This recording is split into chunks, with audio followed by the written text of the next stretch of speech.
today's video, I'm going to teach you how to add a blank page to your Microsoft Word document. This simple process can be incredibly useful when you need to separate content, add new sections, or just want a clean slate to start with. So let's dive right in and get started. First, you need to open the Microsoft Word file you intend to work on. Open the document either from your recent file list or by navigating through the File menu. Once you have your Word document open, we can begin the process of adding a new blank page. It's a straightforward task, but it's also generous in its utility because it helps in organizing your document effectively and keeping your content well structured. Next, look towards the top of your screen where you will find the menu bar. You need to click on the Insert tab.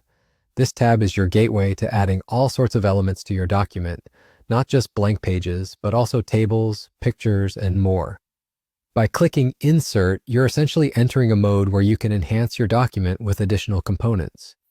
This is one of the core functions of the Microsoft Word interface, providing a powerful means to enrich your document within just a few clicks. Now, with the Insert tab open, locate the Blank Page button. Usually situated on the upper left-hand corner under the Pages section, this option does exactly what it says. Clicking Blank Page will insert a whole new page wherever your cursor is currently positioned. This can be at the end of your document or right in the middle. Word will insert the page based on the current position of your cursor. If you aim to keep your content organized, think carefully about where you want this new page inserted. It can mess up your alignment if placed wrongly, so a quick glance at the structure of your document can save you from unnecessary rearranging later on.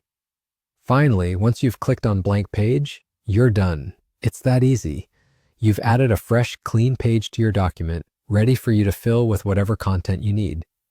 Whether it's for adding new text, inserting graphics, or creating a section break for more complex document layouts, the blank page is now at your disposal.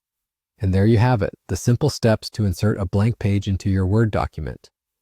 This feature can be incredibly handy, and as you can see, it's simple to use. Remember these steps next time you're working on a document and need to add some space for new information. Thanks for watching, and make sure to join us next time for more tips and tricks to enhance your productivity.